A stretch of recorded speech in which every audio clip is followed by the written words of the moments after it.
Good morning, everyone.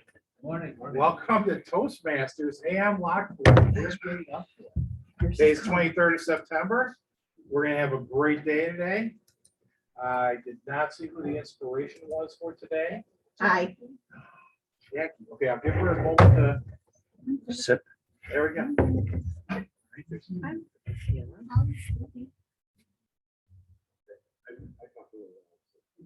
Yes, it is. Good morning, fellow Toastmasters, here and abroad. I dwell in possibility. That's a favorite quote from Emily Dickinson. And I think we all dwell in possibility here at Toastmasters, joining together to be successful, to improve, and have a good time so early in the morning. So welcome, everyone. Thank you very much, Jackie. All right, if we get all stand for the pledge. I pledge allegiance to the flag of the United States of America and to the republic for which it stands, one nation, under God, indivisible, with liberty and justice for all. I love your shirt. I believe I will be positioned up here for some of this to help you out, David. Okay. So without any further ado, I'm going to go ahead and introduce our Toastmaster for today, Mr. David Jones. Zoom in on him.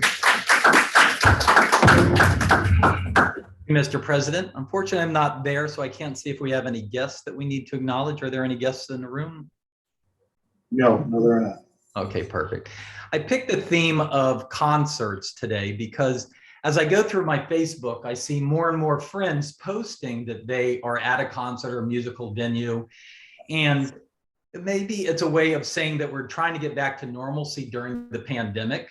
It was 6 months or a year ago where we were all posting that we were at restaurants. We were like, eating food with other people.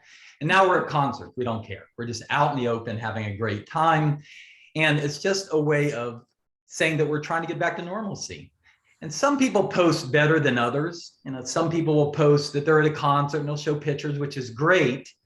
But then I have some friends that'll post 20 minutes later, they'll go live and they'll be showing the song going on and they want everybody to listen. Then 20 minutes later, same thing, they're going to post the next song. And it's like, all right, we get it, enough already. Before Facebook, we'd have to let our friends know that we were at a concert by butt dialing them accidentally. I'd be at a U2 concert and I would call Paul and just pretend I didn't know. And then when he'd hang up, I'd call the next person. And the next day they'd be like, did you accidentally butt dial me? I was like, did I? And that was the way we let people know what we were up to. We had to fake it until they knew it. Now we got Facebook, so we can all do it. And I believe that it makes me think back to my first concert as I'm going through all these posts. I had very sadistic parents. And the first concert I ever went to, I was in either middle school or elementary school, but it was Chuck Mangione, a little, flugelhorn or whatever he played. But that was my. Hey, Carol here. And that was my first concert. I'm sorry. And now I listen to jazz. That's my thing. So I'm a Chuck Mangione person. I guess inbred, or I don't know what the heck you call it, but that was what I was at. So throughout tonight, since we only have 2 speakers, I'll be asking different people about your concert experiences and what your, I'm just kind of watching the screen over there. I just want to make sure I'm not fading. There I go. I just want to make sure I don't fade out. I'm just going to be asking different concert questions and stuff like that. And since he's readily available at the mic, I'm going to ask Phil Russell real quick. And I hope the answer is not Beethoven, but what was the first concert that you ever went to and that you remember? And you're on mute. And you're on mute.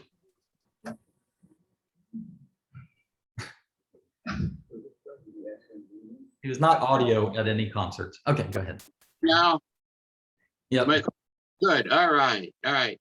First off, I have to tell everybody, I can honestly say I did not make it to Woodstock. Very serious that I and lifeguarding. and I was so mad. However, I think my first outdoor concert was Chicago. And lately, you mentioned jazz. Bobby Militello, if you know him, plays the horn. He came to Alcott and he played an hour and a half gig. And this man is incredible. He's known all over the jazz world. And it was outdoors at Alcott in the gazebo park. It was marvelous. A few pops, nice sunny day, and man, they played some great jazz. Didn't cost a thing. Mr. Toastmaster. Thank you for sharing, Phil. Now, our role keepers for tonight, we're going to start with Tom, and I'm assuming his first concert was probably like Bananarama. He looks like that kind of guy. So, Tom, tell us about your role in your first concert. Thank you very much, Mr. Toastmaster. Welcome everyone this morning. I am the word master. I will be giving a word which will be required to be used in table topics. Everyone else is highly encouraged to use the word throughout the day. It is right underneath the camera there. So if you're up here speaking, pretty easy to see it there. And the word is shindig. Oh, that's a noun. And it means a social gathering with dancing or an unusually large and lavish party, which is what I think this is every single week. We're at a shindig. I'm going to my shindig. The first shindig I actually got to go to with music and a concert was my brother's recitals in high school. And then later on, my sister's little dancing things, but that I don't think is what kind of concert you're looking for. Although I did learn how to people watch, and it became more fun. I'd like to sit up near the front, and then as a kid, you can like kind of turn around and look back at the audience, and I would just watch people slowly dying in their chairs, waiting for their child to play, and then they get all excited. You can tell when they're on stage. I had my first concert experience in the military. There was a free for the troops kind of concert overseas, and a bunch of different artists showed up. I can't list them all, and I don't want to be disrespectful by only selecting the ones that I liked. But I'll tell you, after having no entertainment forever, it didn't matter who it was, we were happy to get it. Thank you, Mr. Toastmaster. Shindig. Shindig. I was going to say concert, musical event, or shindig. So it's perfect that you picked that word. Unfortunately, I think our next role keeper doesn't know much about music, but we'll see if he's ever been to a concert. And that's going to be Larry as our awe master. If you want to tell us a little bit of something.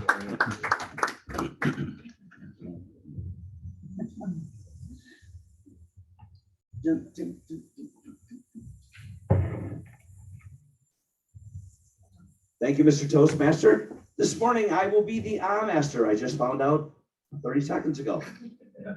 I will be counting all of the ahs, ums, pregnant pauses, and anything else that interrupts your speech throughout the morning. And I will report when I'm called upon later.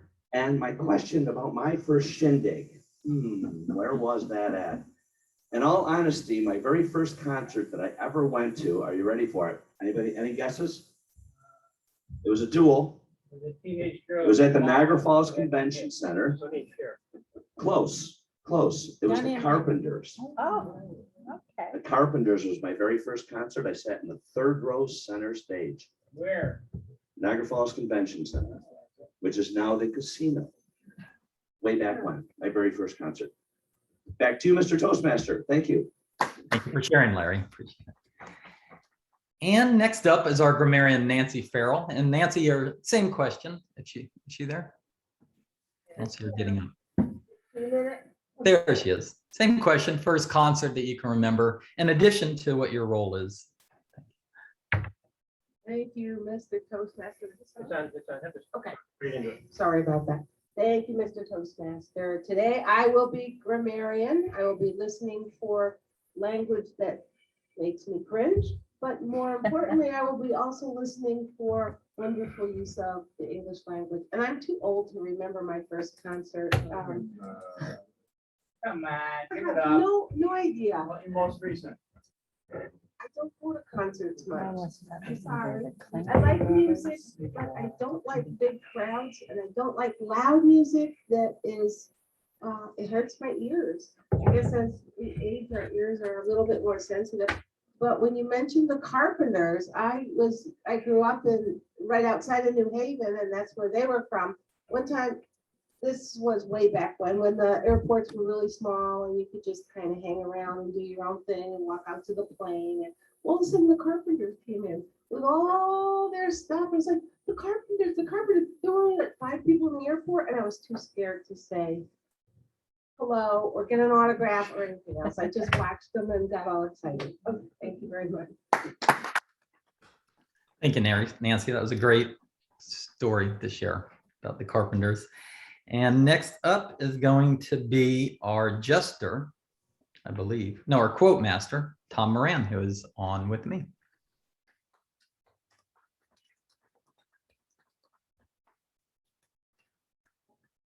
I have to unmute. Thank you, Mr. Toastmaster.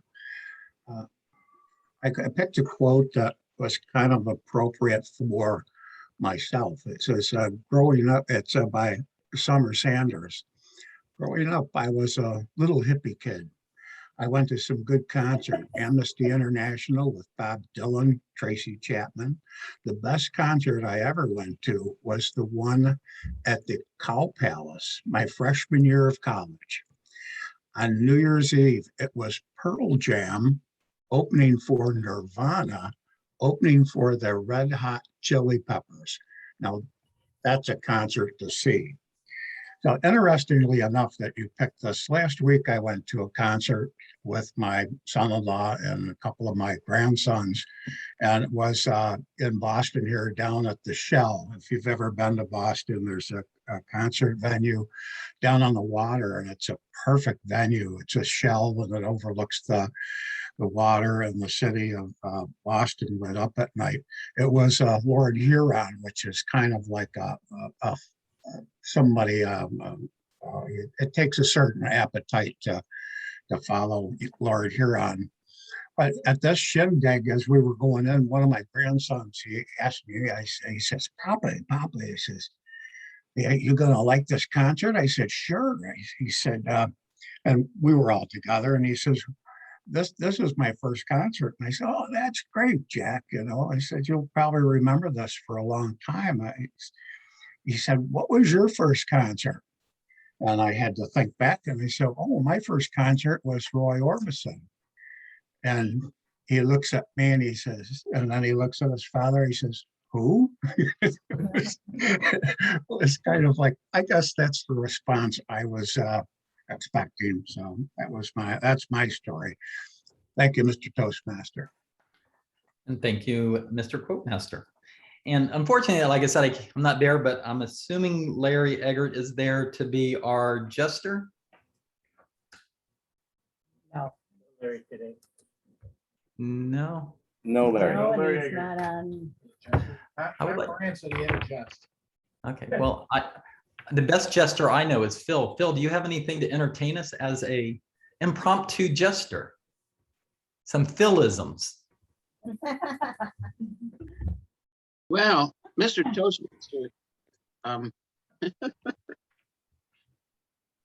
I was trying to think about that for a second, and my favorite concert was probably 10 years after, down in Tennessee. But I have to tell you a little story. You want to go to a shindig, you got to be in Tennessee. And there's going to be some clog dancing. There's going to be some fiddle playing. There's going to be some guitars. There's going to be banjo. And let me tell you, first off, you've got to have a four-wheel drive to get up there. Then after that, you better have some good walking shoes. Because I'm going to tell you something. You're going to need to walk at least a mile up some rough terrain. And then when you get there, there is a whole lot of people that just did the same thing coming from all over the hills. And it's in a barn, a real big barn. And boy, you have never been to a shindig until you've been one in the hills of Tennessee. Mr. Toastmaster. Thank you, Toastmaster Phil, for filling in last minute. And next up is our timer, Michael Florio. If you want to tell us your role and maybe the last concert you went to. AOL today.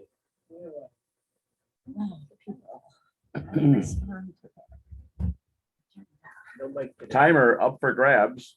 Oh, I don't have a timer either. Whoever stands up first is the timer. Okay. Perfect. Everybody wants table topics today then. Yes. So I will be timing and looking for the word shindig during table topics. Perfect. All right. So as timer, I'm going to be timing the speaking portions of the meeting. That's table topics, the actual speakers, and the evaluations. I'll give reports when called upon, and that is my role. And I was thinking, sitting at my table, which shindig, I actually do remember my first concert. My father took me with him and a couple of his buddies, because they had an extra ticket, to Humperdinck, Engelbert Humperdinck. Oh, wow. Right? I'm sorry. The Clouds, yeah, that's okay. No, but I love that song Clouds, you know? Engelbert's cool. Going down the bumping street. Da, da, da, da, da, da. No? Besides that, exactly. I'm not a big singer. Jackie's excited though. She remembers that song. So yes, and definitely songs bring back memories. So that memory actually, I remember I drank my first beer as well. So that was a shindig at like 8 years old. So yeah, 3rd or 4th grade. So there you go. Go ahead, Mr. Toastmaster. Thank you, Mr. President, for stepping in as timer as well, doing a dual role. And next up is going to be our tech and gesture master, Leonard Thornton. Leonard, you want to tell us? Is he there? All right, perfect. Present and accounted for. First off, my first concert, I'm sad to say I don't remember it. Oh, wow. I don't remember what it was. It was probably Rush concert at Buffalo's Memorial Auditorium. I'm sure I slept out with a couple hundred other people to get good tickets, because that's what you did back in the day. Before the fix was in and you could just pay more money to get front row seats or get them from secondhand markets. It was probably either the Fly By Night or the 2112 tour. I don't know which, but memorable and the first of many, many concerts, as my hearing impairment will attest. My job as tech and gesture master is to look for gestures, all the nonverbal communications that we do when we're speaking that add so much to the meaning of our words, as well as how well you use the microphone, how well you use technology if you're on Zoom. I'll be noting all of that and give a report at the end. Mr. Toastmaster. Thank you, Mr. Tech and Gesture Master. And I hope there wasn't confusion. I see Beth has it on her. She has TGM. So I'm assuming maybe there was a mix-up, but that's fine. Which is kind of a hint to Margot of who she can call on in a minute. But before Margot, we're going to go to our quiz master, Sylvia Baptiste, to tell us about her role in her first concert.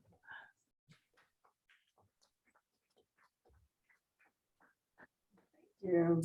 As first concert, I'm going to say it's way back. I think we went to Barry Manilow, way back in Buffalo. That was one of the first ones. I'd like to. And the last one was, as Bill mentioned, Chicago. I brought my son to Darien Lake to see Chicago, and it was like, it was the best concert I've seen. One of the best. Phil Collins was better, but Chicago was very good with the music and all the different orchestra bands that they were musicians. They were really good. Today I'm going to test everybody's memory, and at the end I'll ask a few questions. Thank you. Thank you for that. And now we get to go to our table topics master, Margot Sue Bittner, who will ask us some impromptu questions. Good morning. Good morning. So now I got a bone to pick though, Dave. What's wrong with Beethoven? Because my first concert was the Philadelphia Orchestra with Eugene Ormandy conducting. I live near Albany. They would do every summer in Saratoga Performing Arts Center, and for the 4 weeks they were there, we went at least once a week. So, yeah, obviously my mother and father were very into classical music, and they still are. But since you've been asking everybody else, I'm still going to stick to my first question about what your first concert was. And I guess, Jill, did you go to a concert once for your birthday? What is the concert you remember the best? Jill Rohr.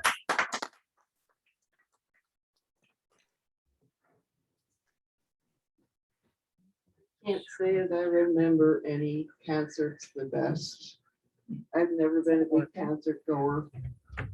When everybody started going to concerts, I was into horses. Horses don't go to concerts. They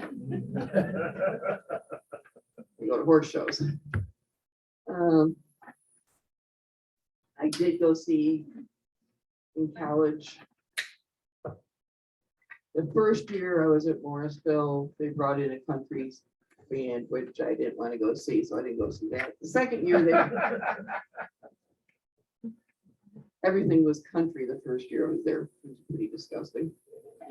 The second year, the shindig I went to was April Wine.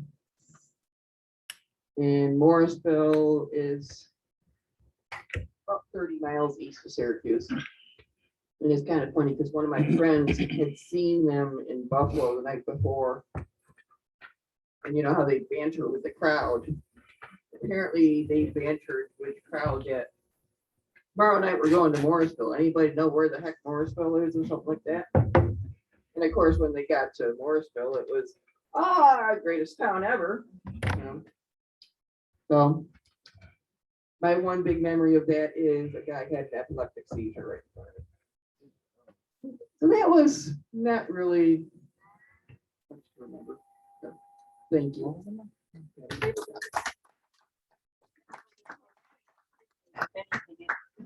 Jill. So I did actually go to a few other types of concerts. In college, I was known for going to them, where I went to a number of them. Now, our freshman year, about 4 weeks into the year, I went to a Harry Chapin concert on a double date with other people. My date, I have no idea where he is. The other guy, well, that's one marriage. And he got to go to his first classical concert in college. The Juilliard String Quartet performed, and at the time, one of the performers, the violist, was a shirt tail relative until the family split. But in any case, we got to meet some shirt tail relatives that night. So he actually had the experience of his first concert. So I guess I will ask Edna, any concerts in college you'd like to share about? Because I know it's been a long time and I've missed seeing you. It was Jolson, wasn't it?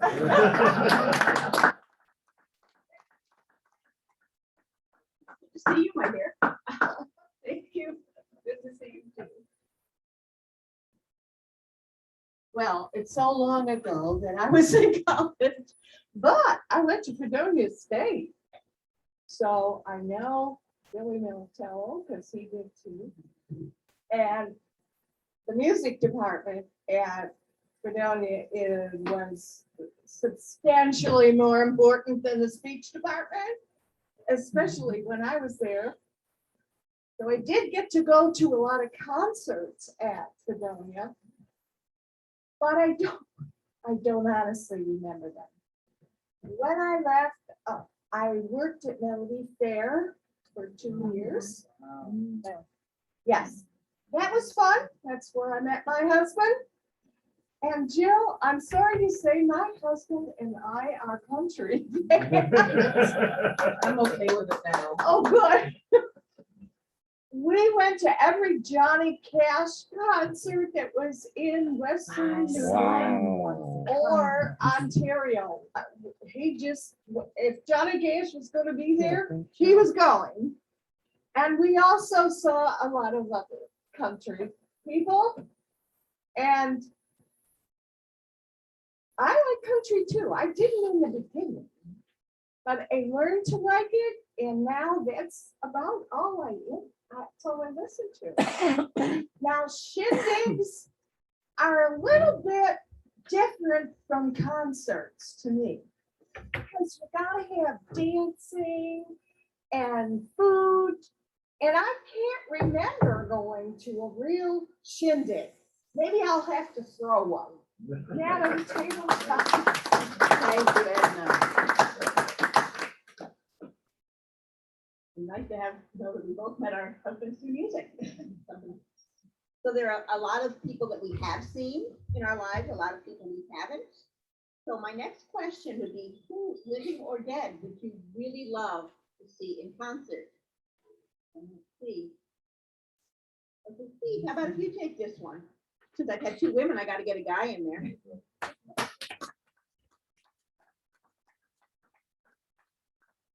Thank you, Margot. You're welcome. I'm gonna switch it up just a little bit here, because you started jogging my memory. And the truth is, I don't really remember the concerts I used to go to, and you'll understand why when I tell you that Mike Reinbold and I used to go to a lot of concerts. Now, when we go to these big shindigs, we had a pattern. I don't know if you're familiar with what's called a wineskin or a Boda bag, or by its more common name, a gut sack. But we always had ours loaded because you could put that here, or actually I can swing mine around so it was my back and go into the concert. Open your coat. I got nothing. Only got caught once with that. But here's the thing. Yeah, people are friendly at a concert. They want to share drags off your whatever you're drinking. Well, most of these people are drinking cutesy wine and fun stuff. Mike had Southern Comfort and I had 100 proof vodka. So they take a swig of that, what the are you drinking? So because of that, we don't remember a lot of the concerts, but they were good ones. You did make me remember one concert we went to at the old convention center, Blue Oyster Cult. You remember general admission? Oh yeah, we were sitting there shoulder to shoulder and people started getting cranky and we thought, are we gonna get out of here alive? Fortunately, some senior people decided that wasn't a smart way to run a concert. But also I've been to classical concerts because my astronomy group used to work in conjunction with the Buffalo Philharmonic. We'd set up and do our scope, they would do Holt's The Planets. So I've been from mile to mile. So I appreciate all kinds of music except country. My brother was alive, he loved country music. So I developed a deep abiding hate of it. Madam Field Doctor. I actually now have a deal, since I like classical and he does it, we always go to the Philharmonic, we pick out 2 or 3 of the pop and 2 or 3 of the classical.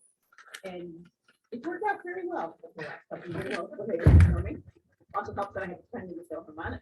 In any case, Mr. Timer and Mr. Wordmaster, would you please give our reports on how everyone did?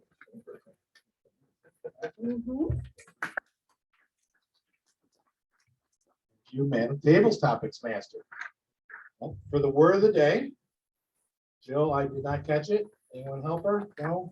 Okay. Edna used it twice and Steve used it once. I think Steve was like prodding me when they used it. I think he was trying to help, but you didn't see him? Okay. And everyone for time came in the yellow section, Jill at 122, Edna at 142, and Steve at 155. So while you are all casting your ballots, I'm not sure who's going to pay Sergeant at Arms today. I will hand everything back over to our Toastmaster of the day, Mr. Jones. Thank you. Thank you, Toastmaster Margot. And as far as Beethoven goes, I guess I didn't tell the joke properly, but I asked Phil what his first concert was, and I said, I hope it wasn't Beethoven, which was obviously the 1800s. That was, I guess it went over everybody's head. Now, before I forget, one of my favorite parts of AM Lockport is doing a toast. And I didn't realize that we could, as Steve said it, take a drag of your drink, but evidently we're going to take a drag of the drink. So here's the AM Lockport. Here, here. Here, here. Now, again, I can't see. I'm assuming Ryan is in the house. No. He is, or no? No assume. No?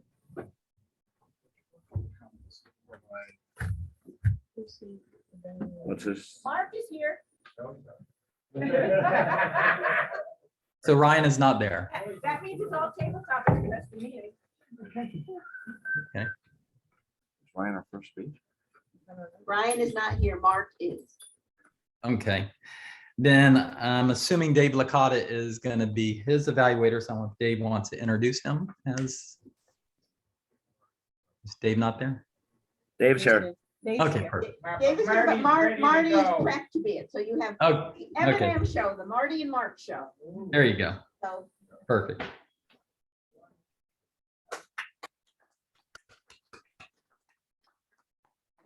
Mr. Toastmaster, fellow Toastmasters, this morning, Mark is presenting from Presentation Mastery, Effective Body Language. It's a 5 to 7 minutes, 5 to 7 minute presentation. And the purpose is to deliver a speech with awareness of his intentional and unintentional body language. Secondly, to learn and practice and refine how he uses nonverbal communications when delivering a speech. As I said, it's a 5 to 7 minute speech.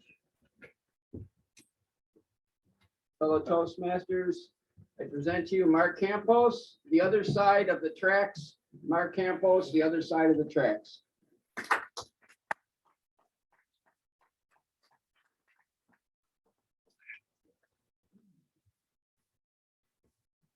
Thank you, Marty. If the timer can pause for a moment, I would just like to acknowledge the Toastmasters theme of the day about concerts. It is somewhat in my wheelhouse. My first concert was Kiss at Radio City Music Hall.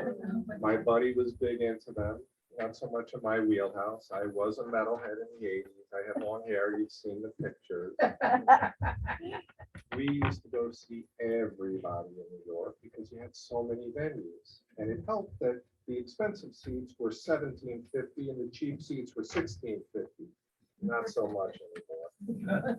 And my favorite band is Rush, and I've seen them 20 times, the last time with Glenn. All right, now I'm ready to start. Fellow Toastmasters, good morning. My wife and I have always been beach people. I grew up near the beach, was there all the time. She spent a lot of time at the beach as well. We take vacations in Florida quite frequently. And locally, we used to rent cottages up at Shirkston for a while. And then when we obtained a camper, we would keep our camper up at Shirkston for the season for a few years. That's pretty expensive, especially when the exchange rates weren't so good. And then we had it on the American side in a campground on the Seneca Nation reservation. The dream always was to own our own cottage, not waterfront, obviously, pretty pricey, but to just be in a beach community.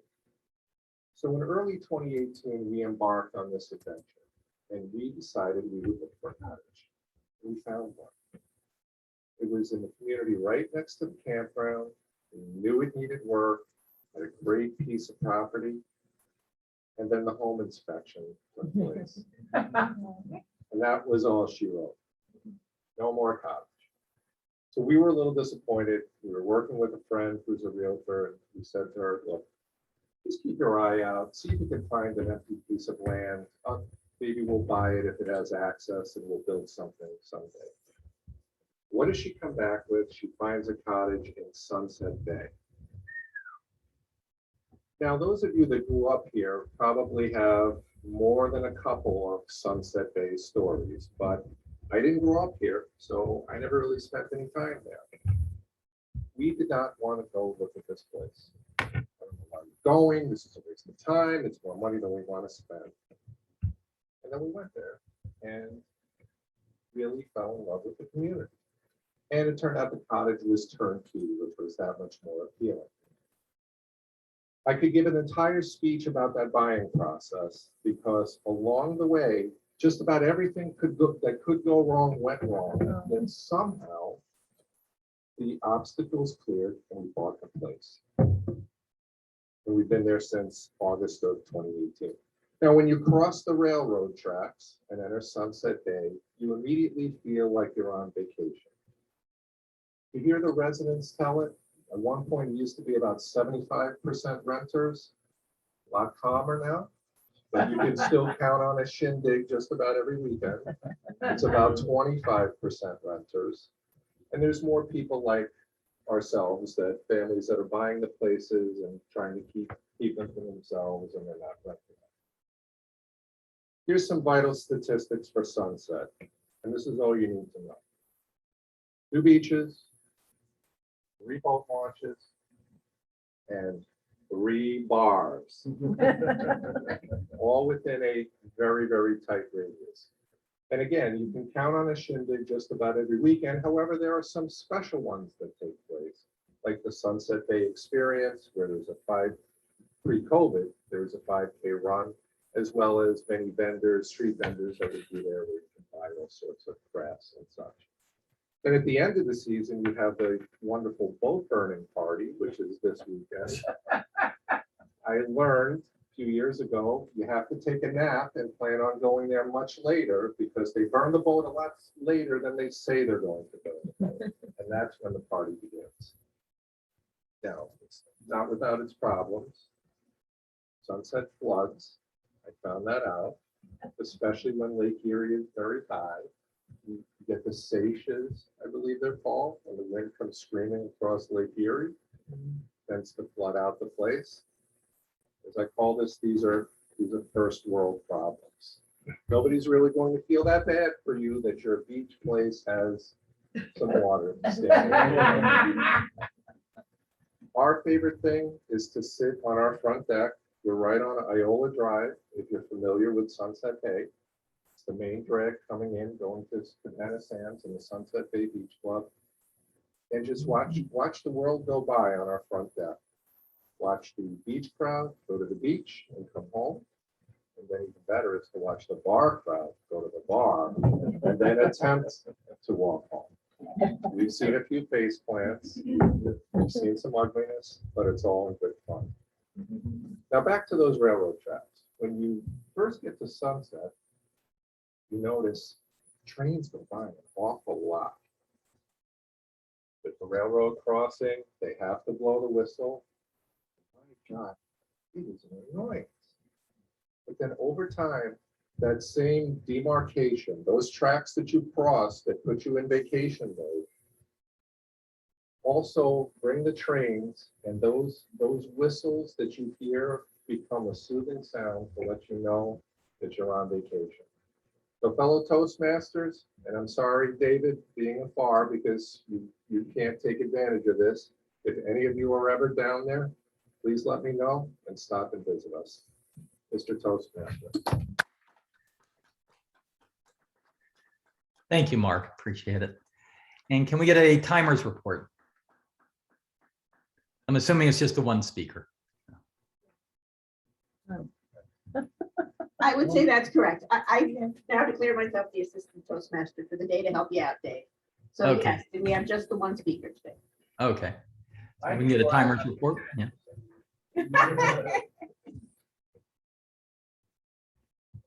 Can a timers report? Yeah.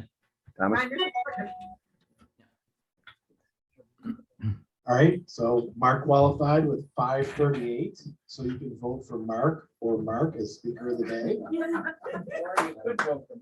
Or Mark, yes. All right, gonna go ahead and give that. Same with evaluator of the day, is evaluator. Ryan. You're supposed to make time.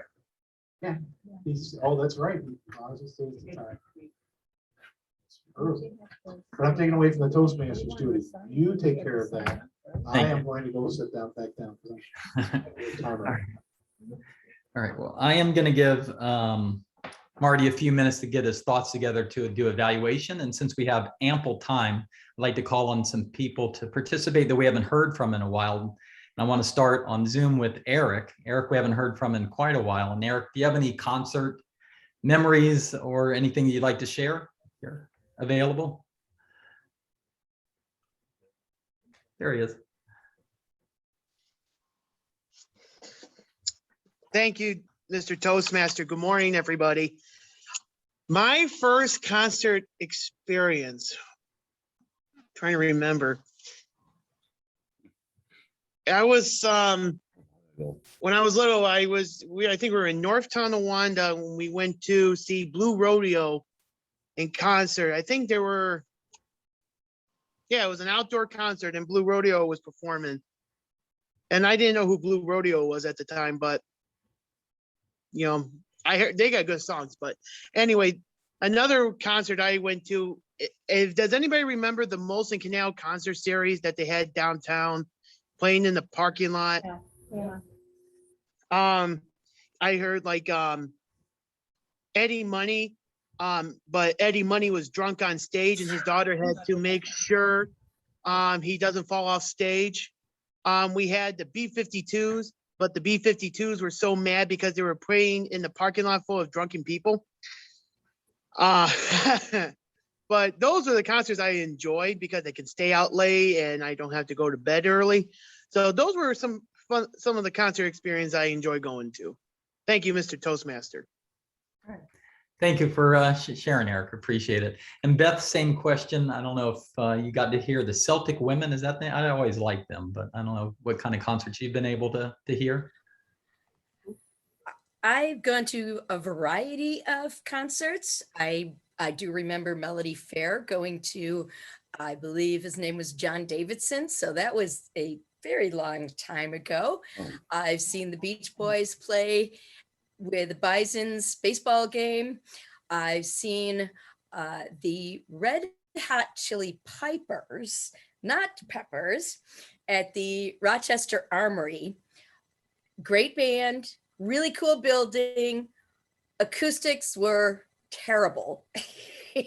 They're just not good in an armory. If anyone thinks, oh, it's a cool building and we'll go to a concert,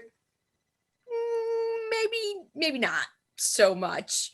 Since then, my concert experience has to be more related to the Celtic Festival than anything else. And of course, we've brought in some amazing bands, some from your part of the country.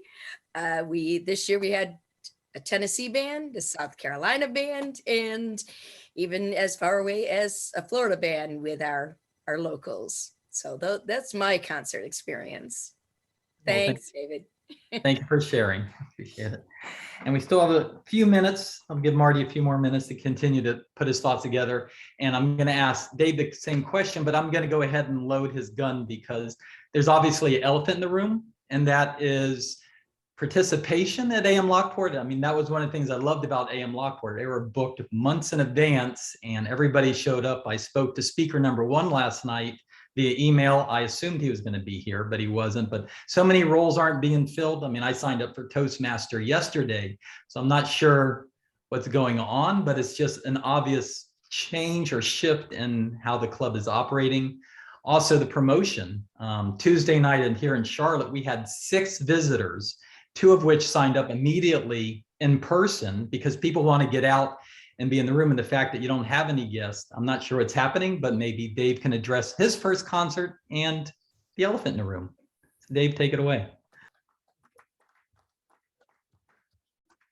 Thank you so much, Mr. Toastmaster. And as I look around this room, nice try. As I look around this room, I just see such a bunch of kids. God, they're so young. 1963, I just graduated from 8th grade. Uncle Gene and my dad decided to take my cousin Jimmy and myself to Melody Fair. Ladies and gentlemen, can you think of a better first concert than Louis Armstrong? Oh, wow. Oh, wow. Wow, what a wonderful world that was. And on top of that, once I started dating, I need a giant index of every group there ever was because I could check off a lot of names. But somebody mentioned Barry Manilow. I'm so old, I went to see Bette Midler and Barry Manilow was playing the piano for her. Now think about that. And I've been so lucky. Sammy Davis Jr., Ray Charles, the Kinks, maybe 3 times. I've just been so lucky and I've seen so many concerts. But my biggest claim to fame is the Rolling Stones 5 count them 5 times. The first time I went, it was $10 in Toronto. That was 1972, and my dear friend John Rosenberg that included me in his wedding that day.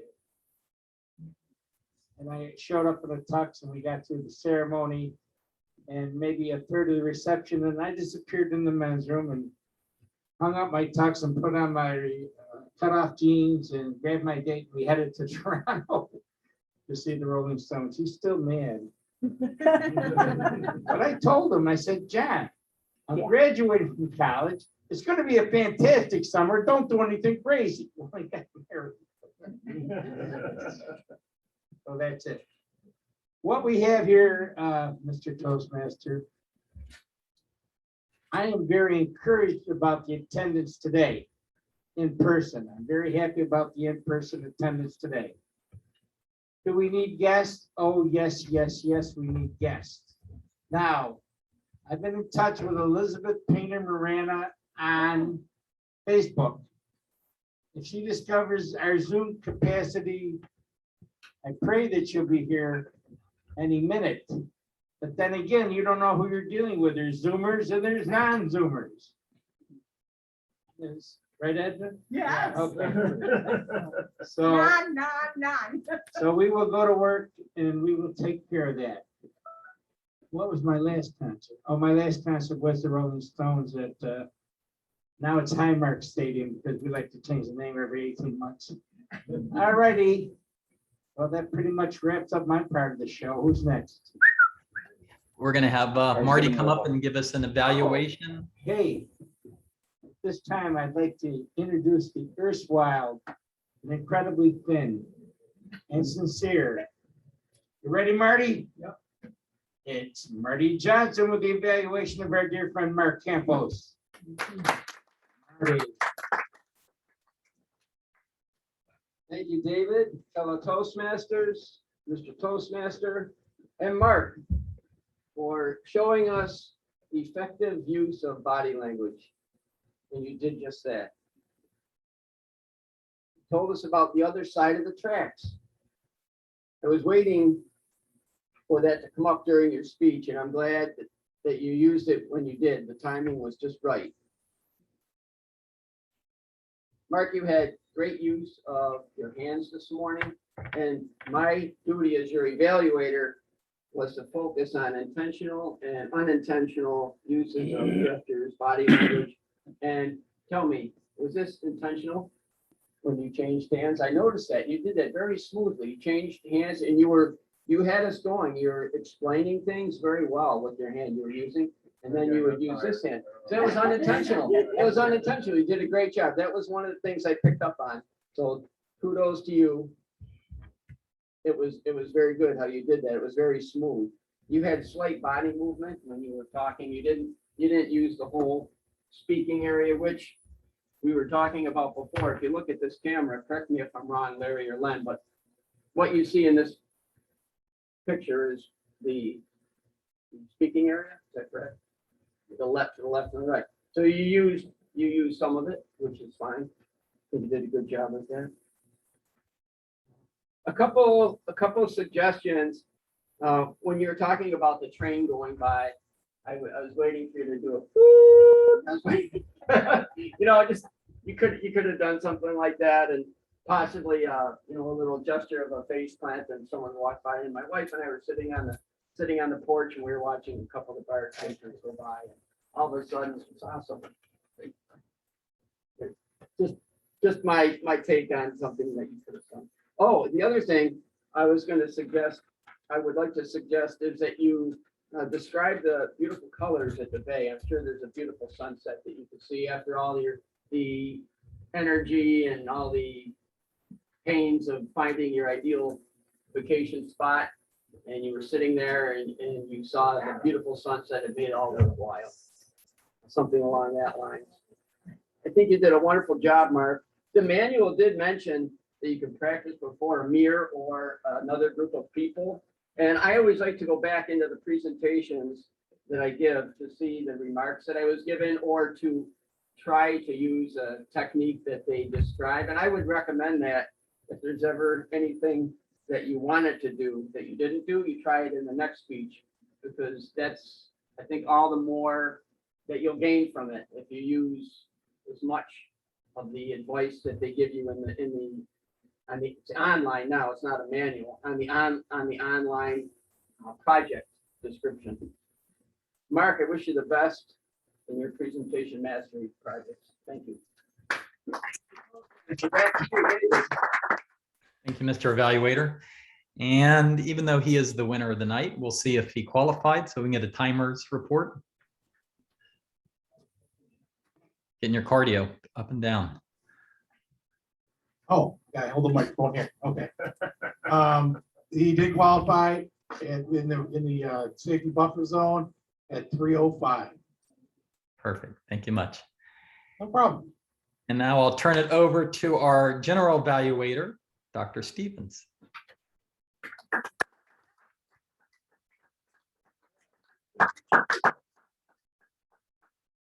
Good morning, fellow Toastmasters and our Toastmasters on Zoom.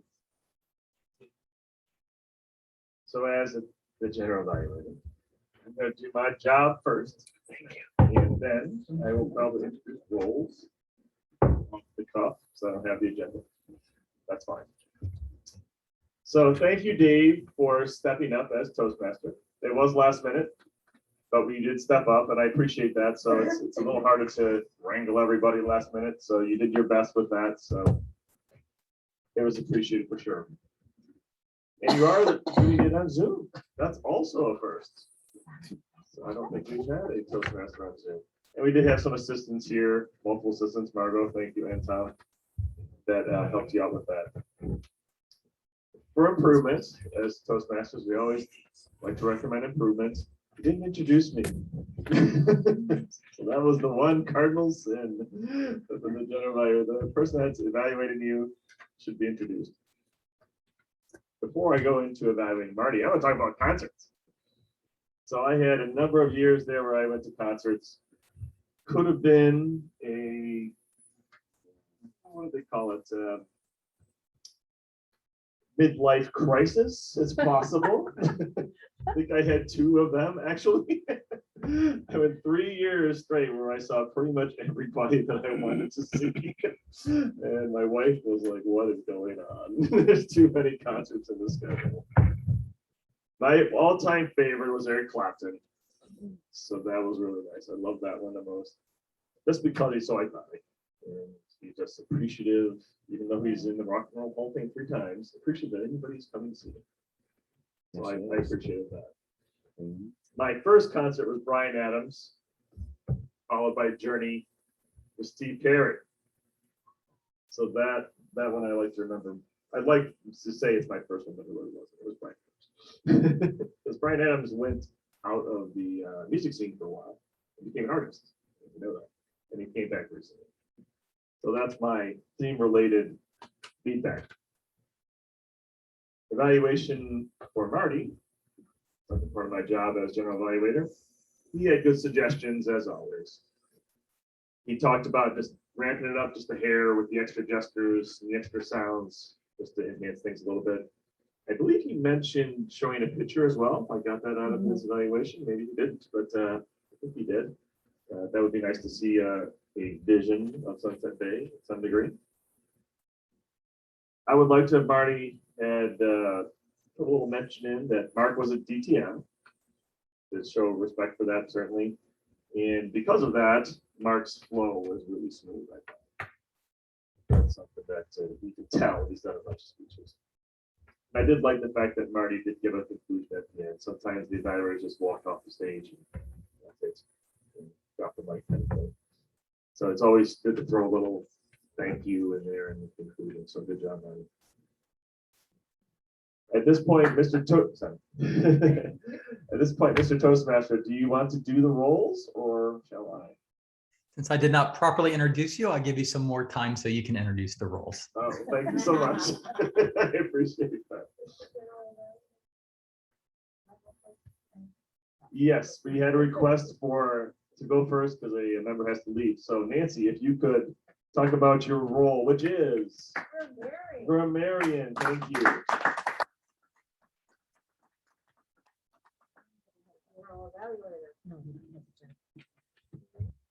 Ask myself. There were a few phrases that made my skin crawl. Stuff like that. Using the word at the end of a sentence is a lot of people sitting. It was like fun stuff. Yeah, I heard yeah a few times. Have to, gonna, wanna, and bunch of. Some of the more powerful, fluid. I would say colorful, but I always think that word colorful language has to be used too, but you know what I mean. Shindig, the word of the day. What a great word. Banter with the crowd, shirt tail relatives, substantially, a drag of a drink. I haven't heard that either. It was interesting. The M&M show was clever. Wheelhouse, turnkey, erstwhile, and cardinal sin. Thank you. That's my report.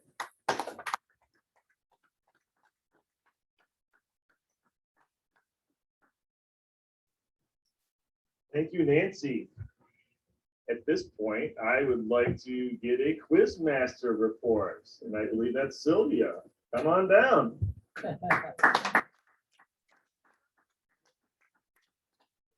Something. Our inspirational quote was from Jackie.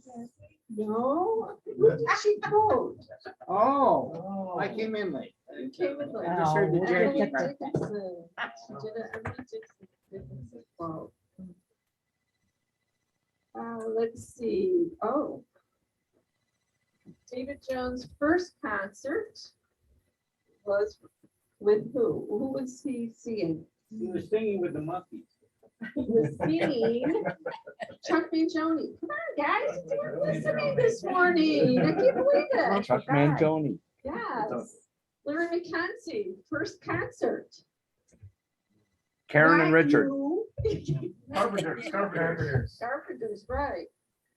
Jill didn't go to many concerts because she was into what? Horses. And who is going to throw the next shindig? Edna. Edna is we expect one from her soon. The M&M crowd, who is that today? Marty and Mark. Yep. And what year did David Luckett go to see a concert? 63. Yep. 1963. I didn't catch it. I didn't catch it. It was funny. And in 72, who did he go see? The Rolling Stones. That's all I get for you tonight. Very good.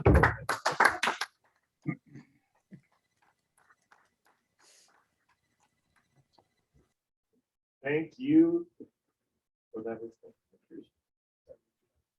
Our on master today, I believe, is Larry McKenzie. Come on down, Larry. How they feeling me out here and standing up as I introduce him. I appreciate that.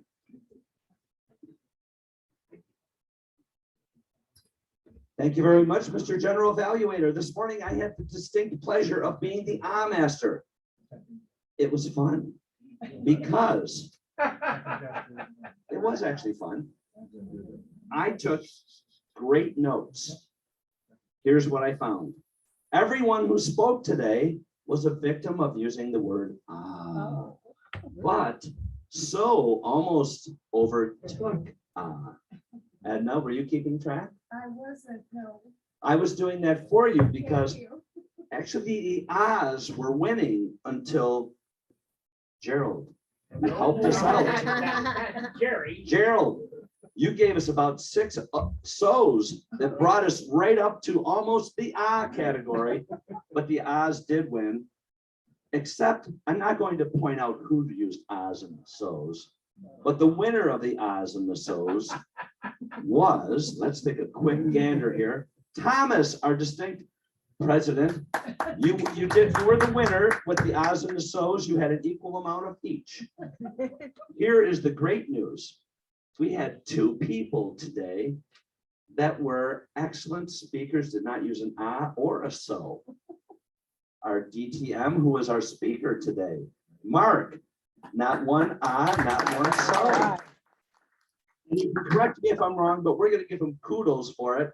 Our Toastmaster of the day, David Jones. I didn't hear any ahs or so's or anything that would be interruptive of what he was doing.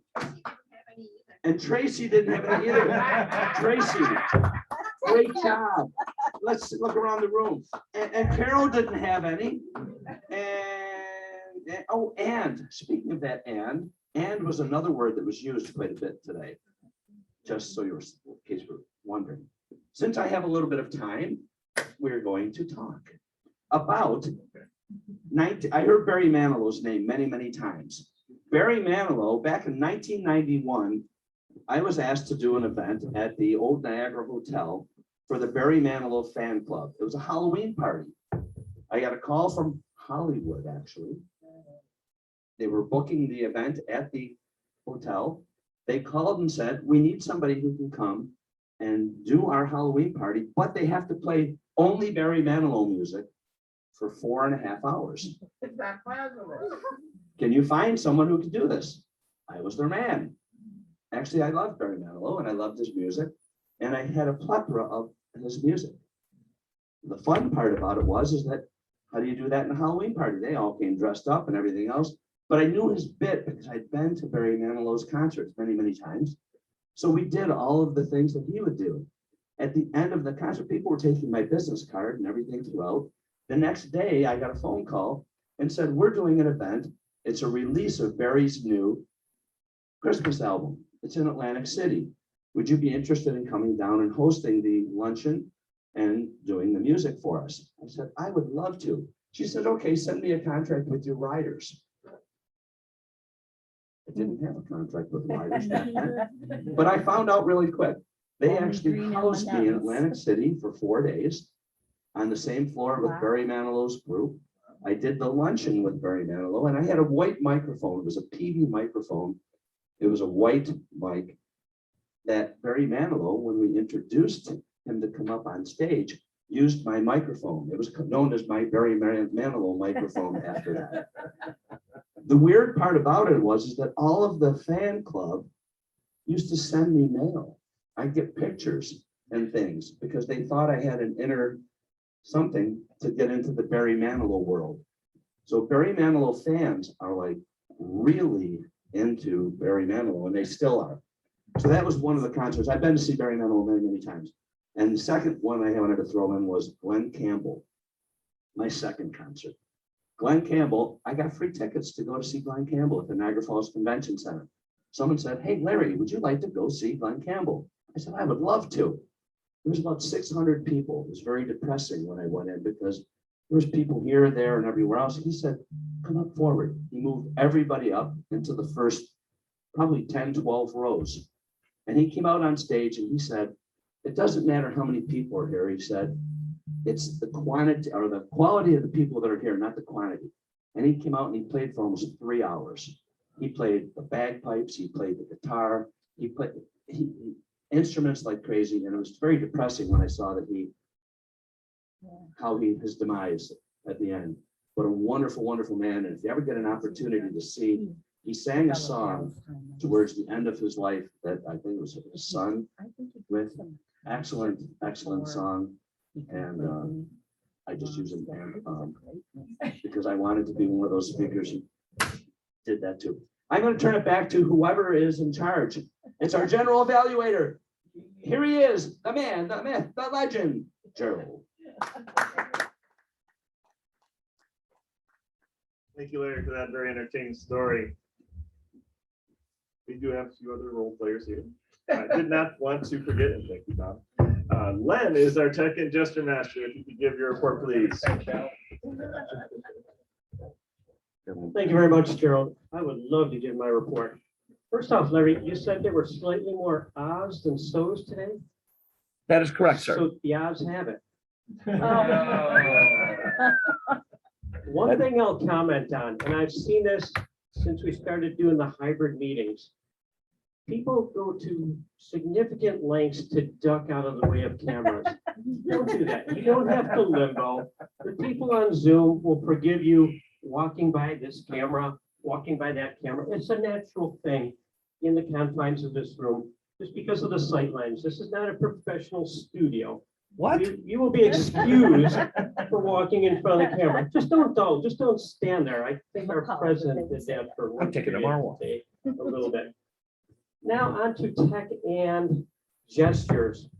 In general, we're getting better with this microphone. This is a directional mic. Larry works it perfectly because he was a DJ. Our president spoke right into it clearly. Basically, if you can't hear yourself with your right ear coming out of that speaker, the microphone's not close enough. Probably the worst violator is Marty. Marty holds the mic down here. He moves it around. It's a prop for him. It's not functioning as a microphone when you do that, okay? So Larry did a good job. Nancy, fantastic job with the mic. You could hear yourself, we could hear you. And this is important for the people at home especially. If the voice comes out of the amplified PA, it goes into the mic, which is on that camera right there, and everybody can hear. I'm pleased to report the meeting went pretty well with our first remote Toastmaster today. I think we milestone today. Too bad people didn't show up. Steve your mic was too far below you. You were down here, but good gestures, especially with the demo. Thomas, again, good mic. Mark, fantastic mic. Good gestures, back and forth. And Mark, you looked back and forth and you made great eye contact with both sides of the room as well as the camera for Zoom. So that was good. I talked about Marty. That's about it. One further story I'll relate to concerts. Two stories, actually. We've referred to Melody Fair. For those of you too young or from out of state, Melody Fair was a concert venue in North Tonawanda called Theater in the Round. The stage was a big platform, round platform that rotated. So you sat in an entire circle around the performer, and a lot of the performers would comment about it. It's fairly unique, but they would face you at some point, and then you would see their backs, and then they would come around and face you again. But it was kind of unique there. We missed it when they closed down. It was a kind of a neat thing. In 2000, my ex-wife and I were at a concert at Darien Lake. Now, Darien Lake is a bit of a haul to get out there from Buffalo or the North Towns. It's an even longer drive home because there's one exit from the park. Has this ever happened to you? Two concerts you want to go to fall on back-to-back nights. It makes for quite a stressful week. But we really wanted to see both of them, and we got tickets. The first night was Styx and REO Speedwagon. That was loud, great concert. The next night, got ourselves out there to see James Taylor, because even then we didn't know how much longer he was going to be around. Great performer. I am seeing him in December. He's still plugging away. So that's my report. Thank you, everybody. Mr. General Evaluator. For the report, then, before I ask for the final report, there's still a few people that haven't talked, and I know as Toastmasters, they're dying to talk about their concert experiences. Tracy, would you like to say a few words about your concert experiences? Is it a country band? First or best, and I like country too, so by all means. Yes, so everybody knows I am a country fan. Actually, my first concert was at Journey. I was in high school. One of my friends called me out and said, "Hey, do you want to go to this concert?" I was a junior, maybe sophomore in high school. My parents were like, "You can't do that." But I talked them into it, and I went to see Journey. Since then, I fell in love with country music. My boyfriend is in a country band. I think Aaron mentioned the Molson Canal series, and Mike opened up for Kelly Pickler. He is playing tomorrow night at Chops from 8 to 11 for all you country fans that need to get out and see some good country music. But I like country and any type of music in smaller venues. I like those small shindigs UB used to, before COVID, would have just one or two country music players come in. It was just, specifically remember Kelsey Ballerini and somebody else. And it was just them singing without being plugged in, talking about the music. Those are the best venues to see it. And also Bobby Militello, he's always at the Keenan Center.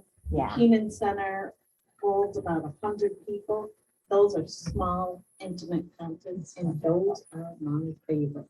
Country, jazz, whatever it is, I like the small venue. Tracy. Carol, it's your turn. You knew you were next.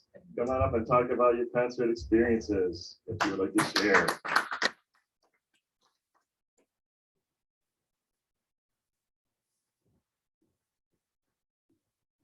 I think one of the best venues was Melody Fair. There I saw Glenn Campbell, Paul Anka, and Bert. Yeah. And also they put on plays, and although the scenery wasn't very elaborate because of the circular stage and small area, you didn't miss it. It just, they just put them on so well. And actually, when I see Shindig, maybe some of you older folks remember Bobby Sherman on the Shindig show on TV. And one of my favorite concerts was actually a few years ago. Two of my daughters got tickets, and the three of us went to see Bon Jovi, who I know is real popular in Buffalo now. But they surprised me. I mean, I knew we were going to it, but we came in and we were like 4 rows back. We got special seats. And so it was there. And actually, my one daughter was walking, and Ricky Sambora walked by her and touched her hand.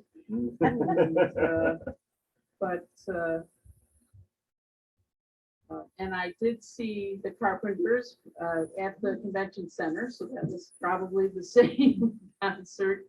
And then I went with a group to Las Vegas not too long after that, and guess what?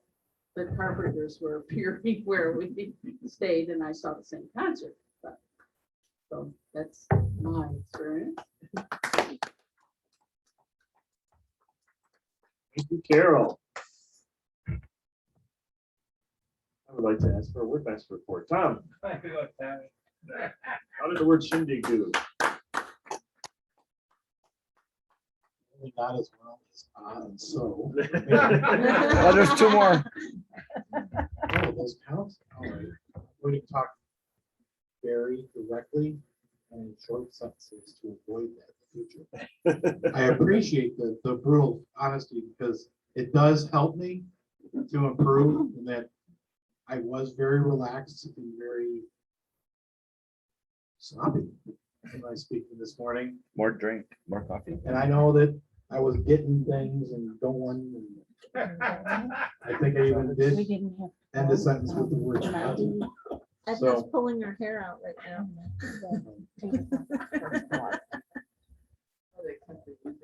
Exactly. The word did very well.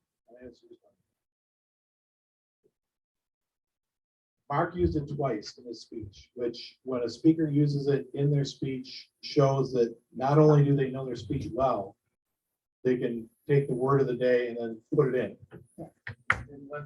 It lent itself, yes. Which is a whole nother story of me and my wife discussing what the word of the day should be last night.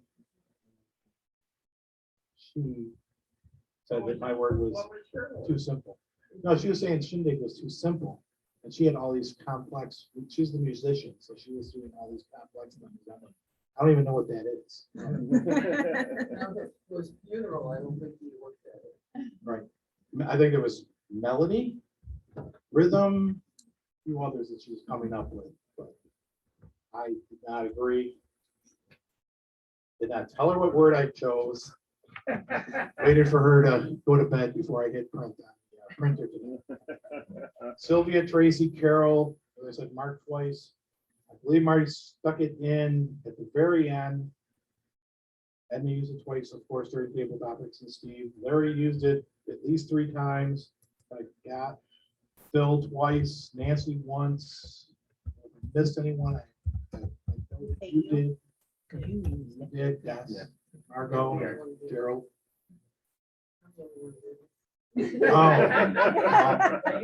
Jill, that's all right. That's all right. Do you want me to take it over to let the Toastmaster make any final comments? Yeah, you can just hang on there because I'm going to turn it back to you. But just a little rebuttal to what Dr. Gerald said about me not introducing him. I just print out the agenda and general evaluators at the end. And I also noticed, Eric pointed out, there's not a ballot counter on here, so I didn't introduce or ask if there's a ballot counter. Therefore, I don't know if we have somebody to announce today's winners, but it's just an observation on the printout whenever Toastmaster, especially, I know you all are mostly been here for a while and you know the order of things, but for the newer people, if we follow this, it's not really set up properly. That's my observation, but I had a good time being Toastmaster, and back to you, Mr. President. Okay, to address that first, a printable agenda is always a good thing to have for the meeting. It helps you do that, especially keeping a couple of the old printable agendas. And you will see the format. There is also on the Toastmaster International website a document that is for the Toastmaster that actually walks you through all the different steps and when to call for reports if you need to, when to hand a microphone and or lectern over to anybody else. And it does have general evaluator in the Toastmaster in a box. Toastmaster in a box. Toastmaster in a box that's not a is club on site, not our On our website. website? I Yes. know there's one on international. That as was well. created by a former member, Doug Edmondson. And he shared it with everyone. And that's an excellent guide to follow. I have a folder on my computer underneath Dad. Check it out. Thank you. It's Toastmasters, and there's all the different things in there. So if someone does need a format for printing out the nice little foldable agendas or anything like that, give me a call or a text. Email is like a week-long delay as far as responses for me, so I usually see emails a week after they've already come and gone. All right. To wrap up the meeting, thank you very much, David, for hosting me. Whoop, whoop. Whoop, whoop. All right, even if you are online, look at the cameras. Everyone else, look around. Where are the tables? Where are the chairs? What's right here? What's right here? I learned this morning a lot about where things go. So just take a moment, look around. So when you show up in the following weeks, you know where something goes. It can help with setting up. Me and Marty fumbled around a little bit this morning, trying to figure things out. Len was directing us very well. He was the drill sergeant this morning. No, that goes there. That goes there. And I like it. Direct leadership. Very effective, especially when time is of the essence. Yay, Len. Dues. No dues. Please get on. Make sure you pay your dues on site. So we will probably have a report for us next week if we still owes or Call us out. emailing people. All right. Well, there you go. If I have an email, I'll see it next week. Maybe. The winners for today. Drum roll. Crew, if they'd like to both come up. Best evaluator and speaker are Marty and Mark. Everyone.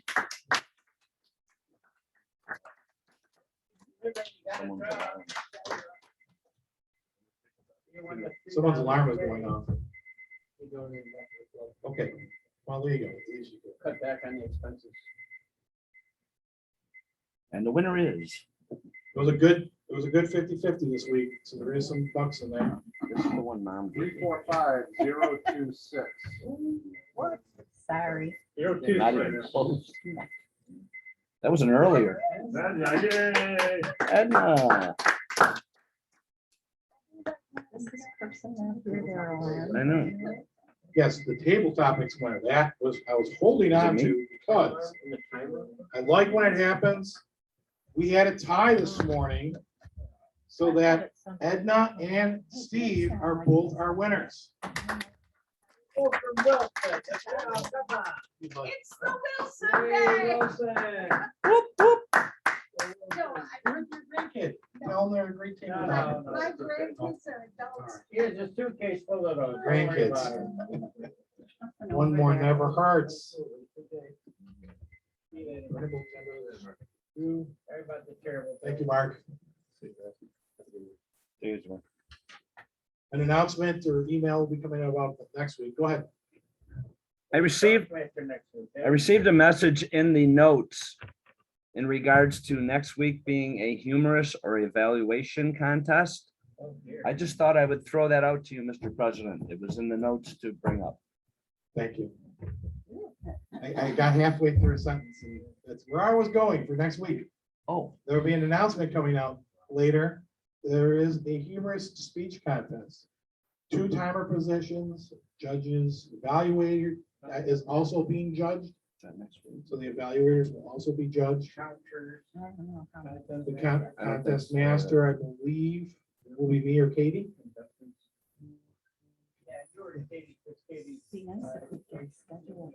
Yeah. I think this is my first contest running, so I will probably try and run it and just ask for support from Katie or anyone else. Again, John, you can look up, I have like a minute by minute, and you can also look up online on the websites. Minute by minute, similar to what you have on the agenda. For the You said contest. You're not experienced with the contest. Yes, You can look yes, up the yes. information. Then there's rules on the contest In and the rule book. the rule book, yes. I've read the rule book. I don't play by the rules. So. All right, combined. Can I make an announcement? yes, go ahead. So the Celtic Fest came up last weekend. I know it was very last minute for Toastmasters. It was an awesome opportunity for membership, which, look at our room, we need some members. Rotary, we did manage to make it. We were very last minute, but since Toastmasters and Rotary are trying to join organizations and help each other out, I would suggest that maybe next year we do a joint table between Toastmasters and Rotary. Since they are right next to each other. They were right next to each other at the Celtic Fest, but it would be beneficial. I was there for Rotary and thinking, oh, I can just help out the Toastmasters. I can cover both. But Toastmasters and Rotary, they both are very exceptional learning tools. I think you learn a lot of communication in Toastmasters. You learn a lot of Rotary or leadership in Rotary. They piggyback off each other. So I think they should be more joined. And this is a way to combine those. And hopefully we can do that next year. These banks give us that opportunity once again. And thank you so much for allowing us to do that. Thank you.